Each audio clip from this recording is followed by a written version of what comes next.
Hi, I'm Yo Yamamoto. In this talk, I'm going to present the performance of self-interaction corrected scan meta-GGA functional using an orbital scaling approach. This work was supported by US Department of Energy. Density functional approximation, the DFA calculation, has a systematic error known as self-interaction error. The one method to correct the self-interaction error is by using the Purdue-Zanger SIC. In particular, we use the FLOSIC method, Fermi loading orbital self-interaction correction.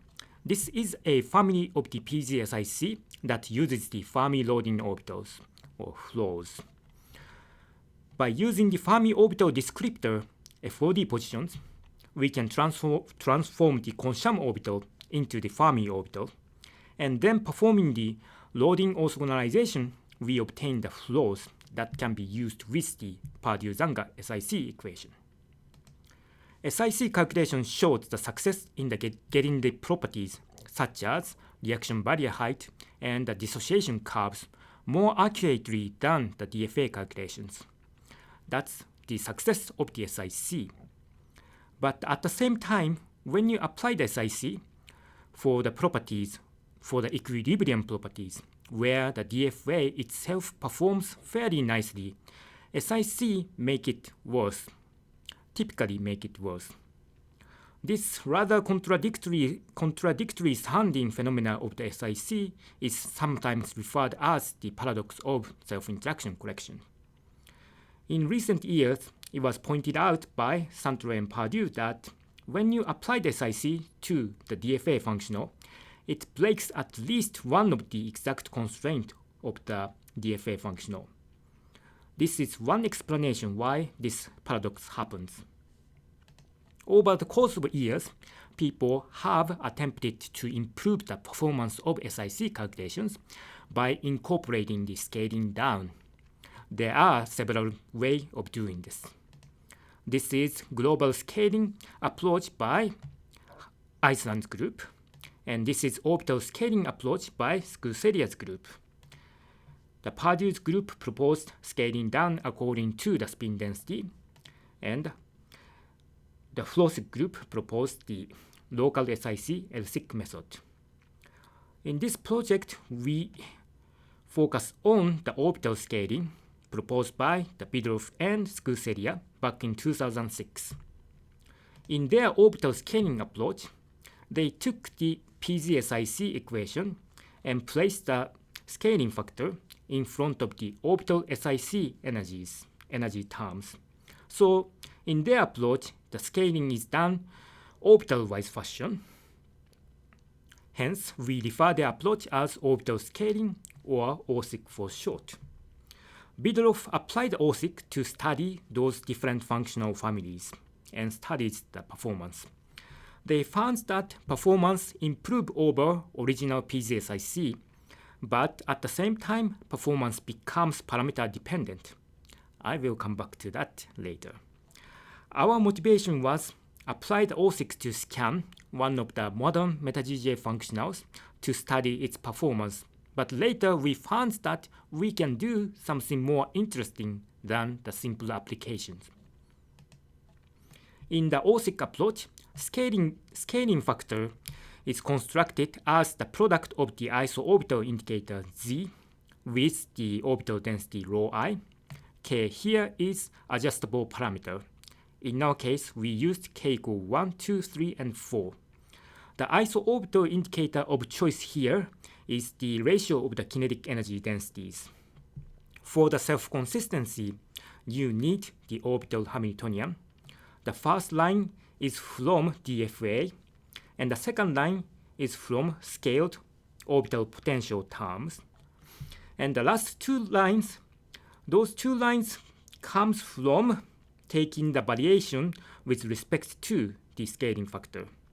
We decided to ignore those two lines because it turns out for the OSIC method, those two lines do not contribute significantly. We tested our OSIC LDA calculation and compared against the result from the Bidroff, and we obtained practically identical values. in this slide, we show the isoorbital indicator for the krypton atom and benzene molecule. This quantity interpolates the single electron region and the uniform density region. Also shown here is the OSIC scaling factor for the same two systems. What you see here is for the atoms, different electron shell has the different values. For the molecules, different bonding types has the different values. In our calculations, we used FLOSIC code, the code based on the UTEP NRL mole, currently maintained and actively developed at UTEP, University of Texas at El Paso. Using this software, we studied OSIC-SCAN performance. NRL mole basis set was used in our calculations. For the scan calculation, we used very dense mesh that address all of the numerical problem of the scan functional. For our calculation, we used the FODs and densities from the SIC scan calculation as a starting point. And this is the result for the OSIC-SCAN performance for atoms. Shown here is the total energies for the atoms, and we compared our result against the theoretical energy. DFA is here, SIC is here, and OSIC calculations are here. OSIC with Keiko 3 and 4 falls very close to the theoretical energies. Also shown here is the IP and the EAs of the atoms. For those two cases, you see large mean absolute error for the PZSIC, and when you apply the OSIC, the error decreases and the performance becomes comparable to the DFA scan. The same story goes for the EA calculations. Interestingly, when we looked at the IP for the heavier atoms, now we are including the atoms up to the krypton. For those cases, the PZSIC shows the smallest error among those methods. It seems that for those heavier atoms, the SIC is important. In this slide, we show the OSIC-SCAN performance for the molecule. Shown here is the atomization energies. The PZSIC shows very large error. And when we apply the OSIC method, this error decreases quite significantly. And although those errors are still larger in comparison to the DFA scan, their performance is comparable. This is barrier height calculation, and this is dissociation energy, and this is reaction energy. For those three cases, we see a different story. For those three properties, the PZSIC shows the smallest error, and the OSIC performance falls behind of the PZSIC. In fact, to get the best performance using the OSIC, you need to use parameter k less than 1 to achieve the best performance with OSIC. That's what meant by the parameter-dependent performance by Bidloff. So far, we saw that OSIC recovers the performance of DFA for equilibrium properties. But for other properties, the OSIC seems to complicate the performance.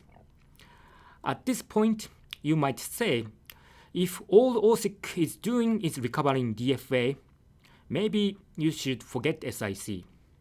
So we asked ourselves, can we improve OSIC method? We can if we apply the OSIC selectively. This leads to the SOSIC approach. Selective orbital scaling, or SOSIC. This scaling down method follows the same orbital-wise scaling as the OSIC. What is different in the SOSIC method is, for those local orbitals where SIC is important, we apply the full SIC strength for those orbitals. So this is the selective orbital scaling approach. One reason why you might want to use PZSIC may be because PZSIC provides the good Homo eigenvalues that are comparable to the experimental IP. If we use the SOSIC and apply the full SIC on the highest occupied orbitals, we can achieve the same effect. PZSIC is here, SOSIC is here. Their data points fall on top of each other. This is for the neutral atoms, and the same story goes for the anion atoms. As for the total energies for atoms, the SOSIC method falls between the PZSIC and the OSIC. This depends on how many local orbitals you are applying the full SIC. We also apply the SOSIC method to the barrier height calculations. The barrier height calculations involve chemical reaction, something like this. And in general, SIC performs better than the DFA calculations because SIC handles this stretched bond more accurately than the DFA. With that in mind, we apply the SOSIC where the full SIC is applied on this stretched bond, and the rest of the local orbital we apply the orbital scaling. And we repeated the BH6 calculation. Doing that, this is the amount of the mean absolute error we obtained using SOSIC. You can see the error significantly decreases from the plain OSIC to the SOSIC. And it turns out that this error is even smaller than the PZSIC error. So we can use the SOSIC method to improve the barrier height performance. The takeaway message of the SOSIC approach is following. To resolve the paradox of SIC, you need to remove the excess SIC, but at the same time, you want to keep good behavior of the PZSIC. Our recent LSIC local SIC method achieved this with the help of the pointwise scaling factor. But it seems that in principle, we can achieve the same goal using the selective orbital scaling, SOSIC method. Although I should mention that the SOSIC is more challenging for the user to use because you need a very good understanding of local orbitals. In conclusion, we applied the OSIC to SCAN and studied its performance. The OSIC-SCAN recovers the DFA performance lost with PZSIC, but at the same time, the OSIC performance becomes parameter dependent for the other properties. We implemented the selective orbital scaling, the SOSIC method, and the SOSIC method provides more balanced performance than PZSIC or the OSIC. And finally, the SOSIC can be another way to resolve the paradox of SIC. At least it can provide insight about improving the SIC calculations. Thank you for your attention.